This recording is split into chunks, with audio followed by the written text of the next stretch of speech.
আসসালামু আলাইকুম বন্ধুরা। আসলে আমি বেশ কিছুদিন ধরে একটি জিনিস লক্ষ্য করলাম যে এই কোনায় এই জোড়া পেয়ারটা সবসময় এসে বসে থাকে এবং আমার ছাদের আশেপাশে তো সবসময় খাবার ছড়িয়ে ছিটিয়ে থাকে, যার কারণে বিভিন্ন রকম পাখি এসে আমার এই যে পাখির রুমের পাশে এরকম যে বসে থাকে বা আনাগোনা দেখা যায়।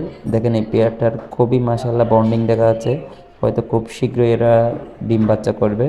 আর আসলে এখন শীতকাল তো আসলে একটা ব্রিডিং সিজন চলতেছে, তো আসলে ওরা তো বাইরের পরিবেশেও এরকম মানে থাকার মতো ভালো কোনো বাসস্থান নাই, বা ওরা বিভিন্ন গাছের মধ্যেও করে।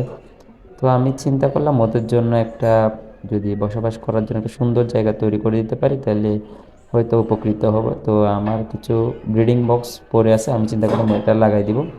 তো যেই চিন্তা সেই কাজ, লাগাই দিলাম একই জায়গায় একই বক্স।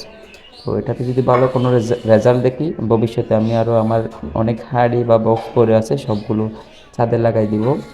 তো আপনারা এই পর্যন্ত আমার পাশে থাকবেন আর পাখিগুলোর জন্য দোয়া করবেন। আর পাখিগুলো যেন ডিম বাচ্চা করে এই বক্সে, তখনই হবে আমার সফলতা সার্থকতা। আসসালামু আলাইকুম, ধন্যবাদ সবাইকে। ভালো থাকবেন, সুস্থ থাকবেন। সবার পাখির জন্য রইল দোয়া ও ভালোবাসা। আসসালামু আলাইকুম।